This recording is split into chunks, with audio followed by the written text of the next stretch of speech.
Now in this video, I'm hoping to help increase your chance of survival. Now, some of the things you may hear in here may sound a little outlandish, but I want you to think them through from a logical standpoint and understand that when shit hits the fan, there are going to be a couple key things that may be overlooked simply because our survival instincts kick in and we don't pay attention to what we do.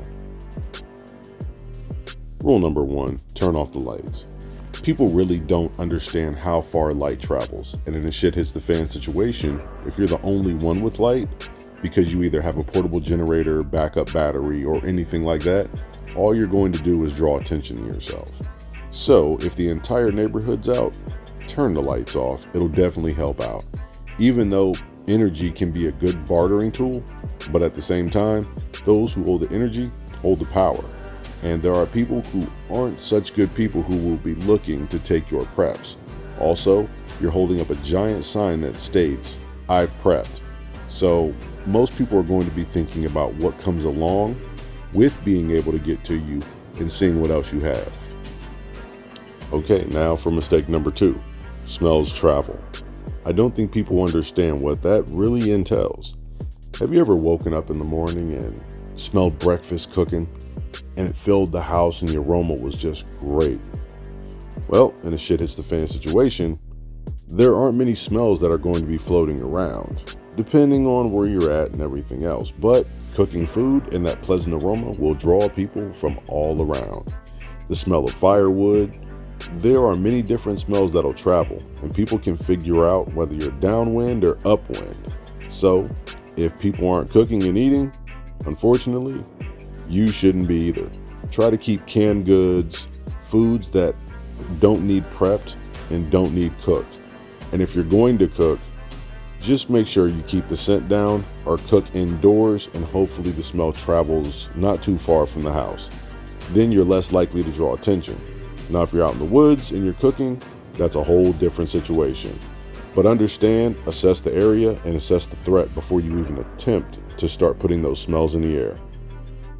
Now, for those who think that when shit hits the fan, they're just going to turn into the ultimate outdoors person, probably not going to happen.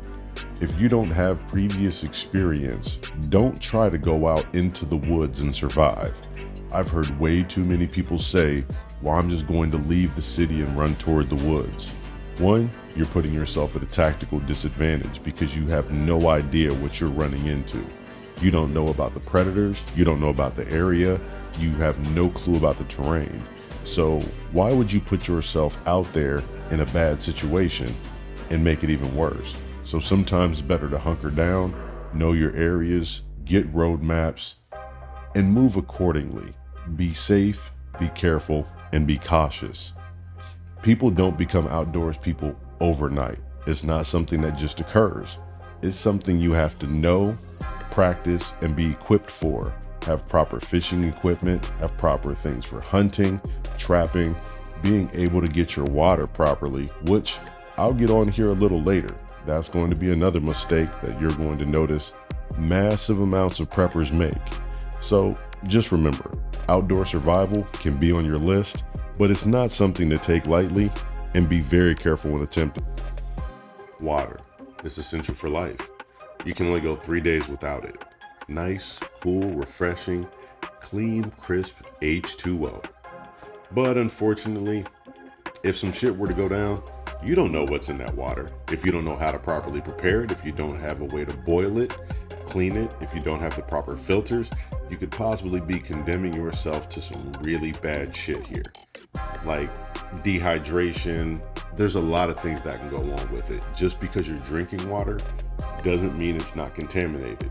And just because it looks clean doesn't mean it is clean. Drinking contaminated water could lead to many different things: sickness, vomiting, diarrhea, all the above. So in the process of you trying to get water so you can go ahead and fill your thirst, you could actually be doing more harm than good. So it's very important, if you're going to go out there, know how to purify your water, because one way to get deleted is drinking contaminated water. So stock up, learn, figure out how to properly process the water. Best of luck on those. Lost in the dark.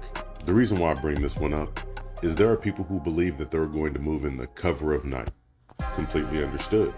Seems like a genuinely smart idea, if you know where you're going. That changes the entire game. Not only do you have to know where you're going, you have to know the terrain. The worst thing you could possibly do is injure yourself in the middle of the night, or be the person who is holding your group back because you did injure yourself. Getting lost in the dark, that could never turn out very well. So it's best to take your time, move during daylight, then you can also see who's around, if anyone's following, and you could keep an eye on your movements so you don't end up lost or stuck in a situation you don't want to be in, because you never know what you're going to run into, especially when it comes to predatory animals or spiders or any other thing else that could be out there. So think before you act and don't get lost in the dark. Now, this one I know a majority of people isn't going to pay attention to, only because it's not something we think about. Not only being tracked, but being easy to track. Leaving things and identifying markers, footprints, not walking on the roads, because on the road, you're harder to track. Going through the woods, dirt roads, snow, mud, things that could leave you at an extreme disadvantage and very easy to track. Now, backtrack over some of your steps. This is something that's real easy to do. Walk around a couple times, walk backwards. I don't care if you do the electric slide or the boot scoop boogie. The main thing is to confuse your tracks. Make sure they go in different directions, come back around, step in the exact same footprints you left from. There's many ways to hide where you're going, especially if you're going back to your bug out location. Be sure to mix up as many footprints as you can, drag sticks across it, smear mud, do whatever you can in order to cover yourself and cover your tracks. Therefore, it'll keep you at an advantage and it'll make it harder for people to track you. But don't forget to mix it up. That's one of the most important things. Crab walk if you got to. Walk on your hands. Do whatever you can in order to make you the hardest thing to track, giving you more time to get to where you need to go. The next one is wrong kind of food. There are going to be a lot of people who pick the wrong kind of stuff.